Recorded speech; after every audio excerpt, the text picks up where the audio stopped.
¿cómo están? Están escuchando el podcast Vinculados Contigo. Soy María Gabriela Castro y bienvenidos a un nuevo episodio.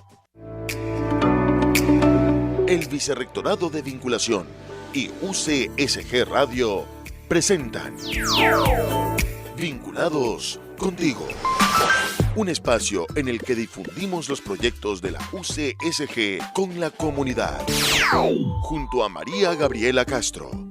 Bienvenidos.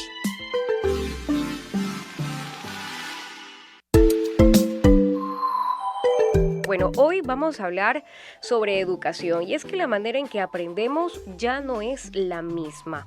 El clásico método del profesor en la pizarra y que el estudiante memorice el contenido ya no es lo más idóneo. Y es que hoy hablamos de las inteligencias múltiples y cómo podemos aplicar eso en el aula. Me acompaña Juan Carlos Rodríguez, profesional educativo de amplia experiencia, tanto en la docencia como en la dirección educativa. ¿Qué tal, Juan Carlos? ¿Cómo estás? ¿Qué tal? ¿Cómo estás? Muchas gracias por la invitación y saludos a todos los que nos escuchen. Bueno, ¿por qué ha cambiado el aprendizaje en las aulas? Bueno, el aprendizaje en las aulas cambia desde que el mundo y el acceso a la información también cambia. Debemos recordar la formación que era hace 20, 30 años en las cuales los chicos tenían que buscar las enciclopedias, las bibliotecas, los libros y muchas fuentes de consulta física que volvían complejo el panorama, convertía a la educación como en el espacio para conocer y para aprender. En cambio ahora, cuando el conocimiento, el acceso al conocimiento no es un problema, la internet realmente ha ayudado muchísimo en cómo acceder y democratizar el conocimiento.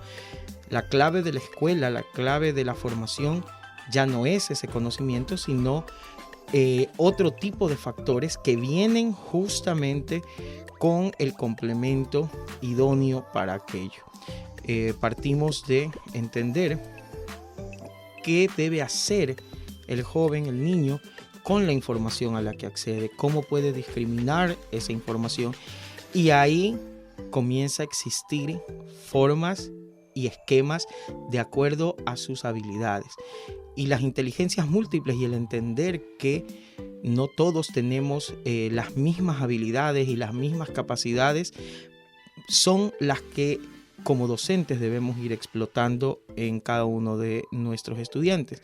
Hay niños que tienen mucha habilidad para las matemáticas, otros para el arte, otros para la comunicación, para verbalizar, otros para el deporte, y así podríamos hablar de un sinnúmero de actividades enfocadas a cada uno de los tipos de inteligencias que se manejan o que manejan los jóvenes y los estudiantes, y la educación tiene que ser la respuesta, tiene que ser el mecanismo idóneo para aquello.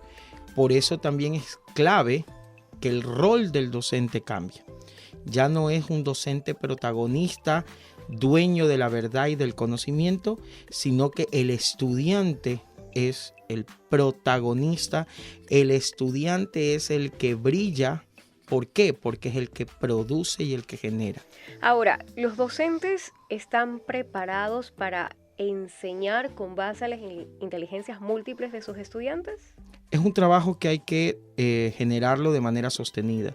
Recordemos, la formación de los maestros desde su experiencia de cómo fueron formados fue diferente, e incluso la instrucción de nivel superior también fue diferente o respondía a ciertas características que, si bien es cierto, iban avanzando o progresando, todavía mantenían muchos elementos clásicos.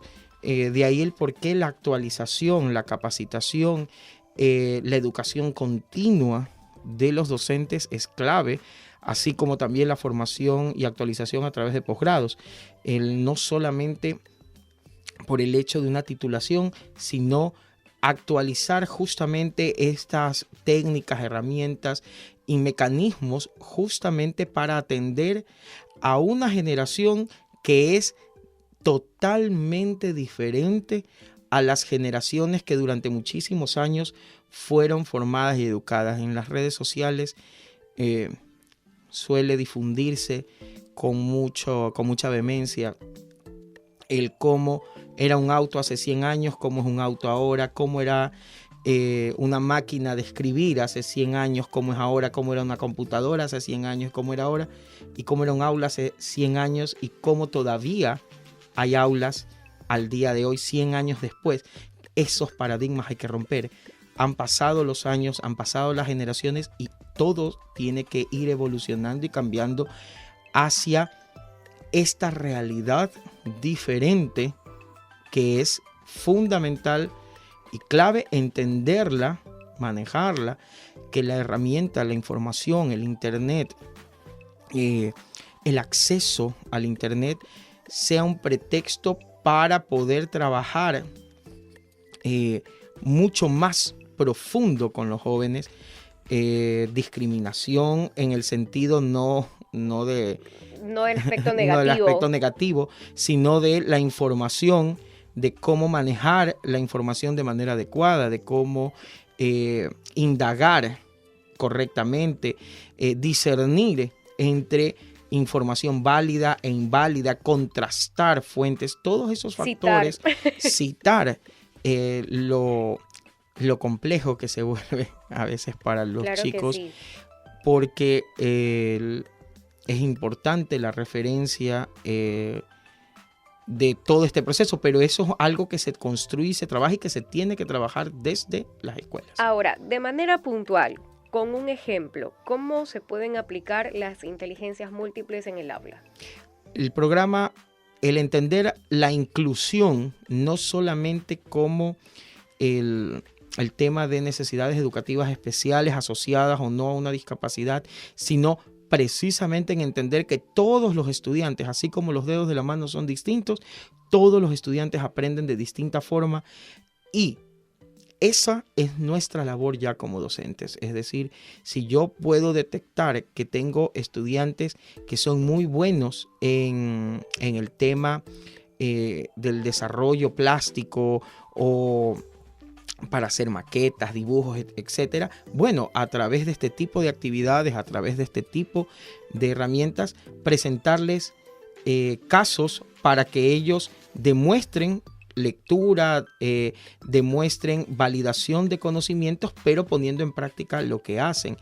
Un ejemplo así muy mínimo es a veces los niños, para aprender a sumar, no todos se pueden aprender las tablas como en algún momento nos las enseñaron. No, pues claro que sí, eso era una tortura porque te ponían la tabla ahí y estabas ahí días y horas memorizando 2x2, 3x3, 9x9. En cambio, por ejemplo, con el juego del mercado, en el que el niño tiene los productos y tiene los precios y tiene que, si tienes 4 manzanas que cuestan $2, manzanas carísimas, pero el sí. tema es el juego. Para el niño, entonces 4 manzanas a $2, ¿cuánto vas a tener que pagar? Entonces el niño comienza a poner en práctica a través del juego las herramientas, y eso lo hizo utilizando las manos, utilizando la imaginación, utilizando elementos de su entorno. Claro, o sea, digamos que el chico, por ejemplo, que haga su manzana y esa manzana en el juego la vende, pues, ¿no? Exactamente. Y ahí aplicas todo. Y hace su moneda y construye su espacio, hace su mercado. Y hasta controlar sus finanzas. Exactamente, entonces de ahí parte la posibilidad que tenemos. Entonces hay niños que son la inteligencia musical, por ejemplo, les encanta, o sea, ellos están fascinados con el escuchar música todo el día, más que cuando nosotros éramos jóvenes y escuchábamos MTV.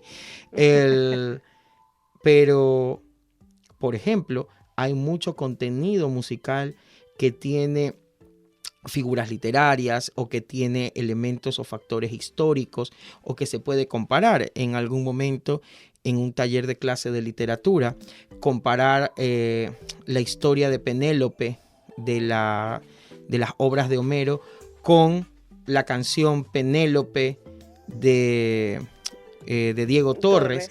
Entonces, estamos hablando de 2 Penélopes distintas o estamos hablando de 2 Penélopes iguales. ¿Por dónde está? Entonces, ¿qué es lo que sucede? Que el estudiante va a tener que leer para saber cuál es la una, cuál es la otra. La canción la identifica, entonces conoce y así vamos. Y lo obligas a analizar, porque en la anterior, ¿qué pasaba antes? ¿Qué pasó con Penélope cuando, etcétera, etcétera? O sea, te lo aprendía, se acababa y me olvidé. Así es.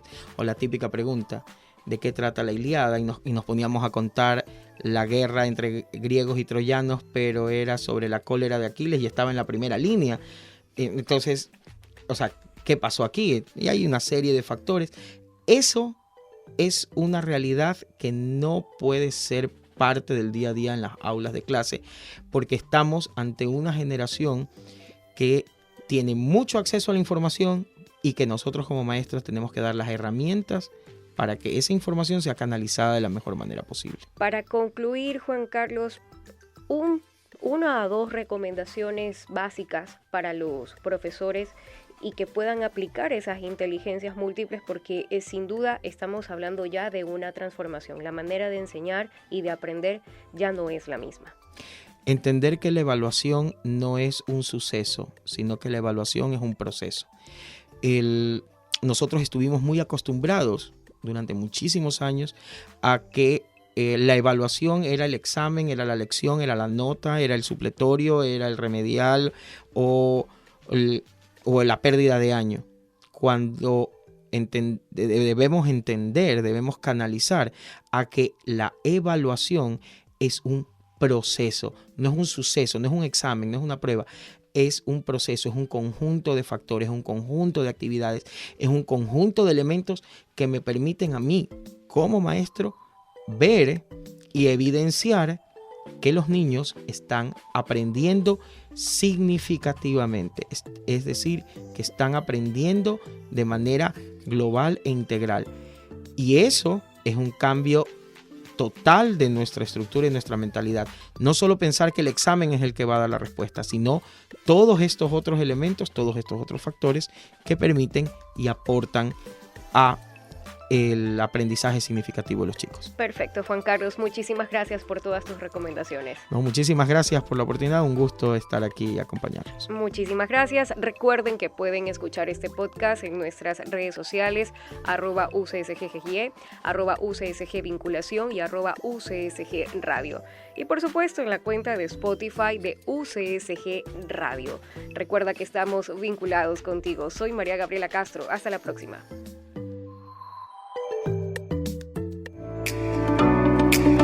El Vicerrectorado de Vinculación y UCSG Radio presentaron Vinculados contigo, un espacio en el que difundimos los proyectos de la UCSG con la comunidad. Junto a María Gabriela Castro, edición Alexandra Lamilla, producción UCSG Radio 2022. Hasta la próxima.